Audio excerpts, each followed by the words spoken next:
Bonjour à toutes et à tous. Alors aujourd'hui, rapide, une petite vidéo sur les rétros en embout de guidon Barracuda Velux. Donc j'ai fait une petite vidéo sur les rétros en embout de guidon. Est-ce que c'était une mode ou c'était vraiment utile? Et donc je vais vous présenter un petit peu plus précisément, mais de manière assez succincte, ce modèle-là. Allez, c'est parti.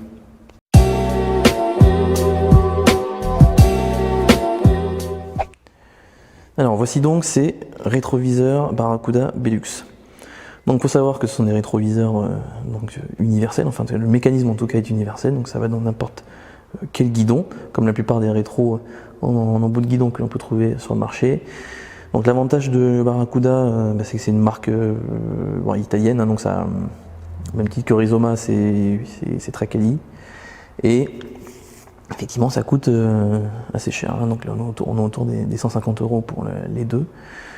Donc le miroir en tout cas est vraiment de qualité par rapport à d'autres rétroviseurs en embout de guidon que j'avais pu tester, parce que j'en avais acheté d'autres avant, que j'avais essayé de mettre, et ils étaient pas ronds, ils étaient moins chers mais ils étaient pas ronds, donc ça allait pas très bien forcément avec la moto, et le miroir à l'intérieur était vraiment pas de bonne qualité. Enfin ça se salissait très vite, on voyait pas très bien.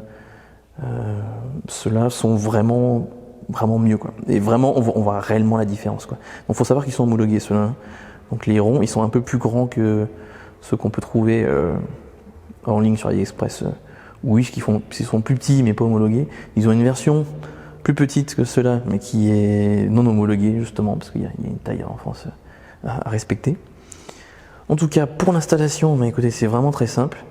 Donc il y a deux parties. Donc cette partie-là, cette tige-là, où le rétro est accroché, et ensuite une petite vis ici à caler pour justement le tenir avec la fixation en embout de guidon.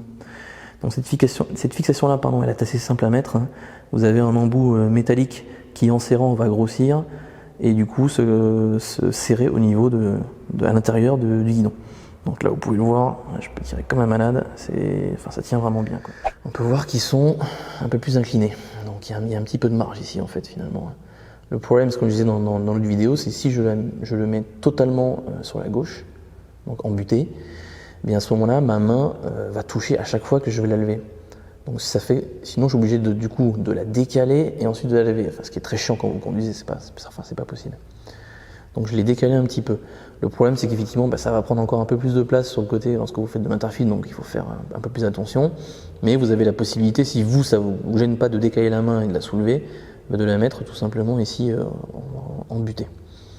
Donc l'avantage aussi de le décaler un petit peu, je trouve, par rapport au blouson à taille de vos épaules, c'est que ça déporte un peu plus le champ de vision, donc quand même un peu plus pratique, je trouve. Donc ici vous avez le petit mécanisme qui va permettre justement de l'incliner. Il faut changer sa position. Et non, je vous montre ce mécanisme, pourquoi? Parce que tout simplement il y a d'autres rétroviseurs en embout de guidon où il faut le placer, visser, ensuite s'asseoir sur la moto, vérifier. Alors si ça va pas, redévisser, replacer, enfin c'est vraiment très chiant. Donc là l'avantage de cela, vous mettez sur votre moto, vous le bougez comme vous voulez. Bon, là je le remettrai plus tard, et voilà, c'est nickel.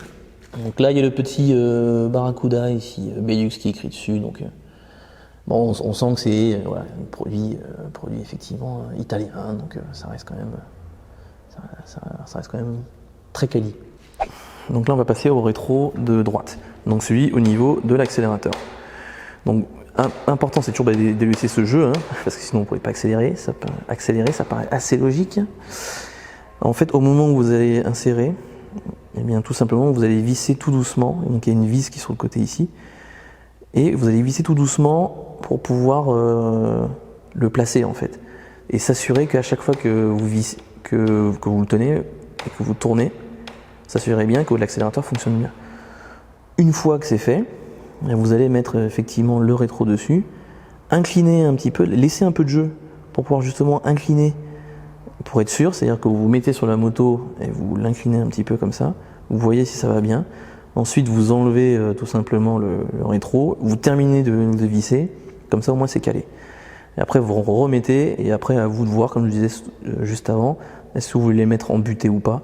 Alors je trouve que c'est vraiment très gênant pour l'accélération de le mettre en butée. J'ai essayé Et à chaque fois que je voulais retirer ma main, bah, je tapais dedans. C'était vraiment trop chiant.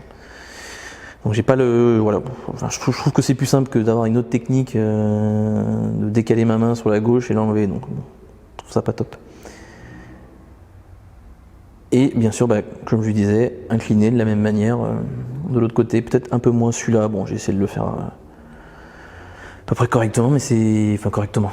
À peu près le même niveau que l'autre, mais c'est pas évident. Enfin, l'important en tout cas, c'est que lorsque vous êtes sur la moto, vous arrivez bien à voir dans le rétro de gauche et de droite.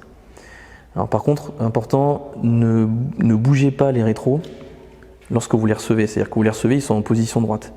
Donc, installez-les justement en position initiale avec l'inclinaison. Et après, vous allez jouer en fait sur le positionnement. Parce qu'en fait, si vous bougez déjà le miroir avant même d'avoir installé l'inclinaison, en fait, ça risque de pas être très beau dans l'absolu. C'est-à-dire que les deux ne seront pas forcément inclinés correctement. Donc voilà, ça c'est le petit tip si vous voulez que ça ressemble à quelque chose lorsque vous allez le mettre. Bon, un petit rendu sur le poste de pilotage un peu loin, hein. Donc voilà à quoi ça ressemble lorsque vous êtes du coup devant. Bon, voilà ce que je peux vous dire sur ces rétroviseurs. Donc vidéo assez courte, mais je les avais déjà montés il y a un petit moment, donc il n'y aura pas de vidéo de montage là-dessus, mais c'est vraiment très très simple. Petit tips peut-être que je peux vous dire et que j'ai pu oublier, c'est lorsque vous voulez enlever les poids qu'il y a à l'intérieur du guidon, donc il y a des poids à l'intérieur Honda, donc il faut dévisser d'abord l'embout de guidon. Ensuite, il y a une petite broche métallique qui est juste en embout qu'il faut juste enlever avec une petite pince. Bon, ensuite, vous le balancez, hein.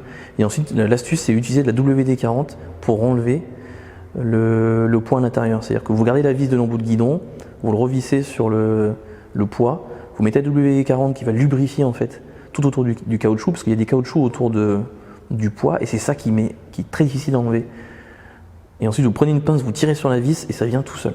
On avait essayé avec mon beau-frère quand on a installé, et en fait je me suis fait, donc on s'est un peu fait suer à tirer comme des malades, et ensuite il me dit bon, j'ai de la WD-40, on va essayer avec.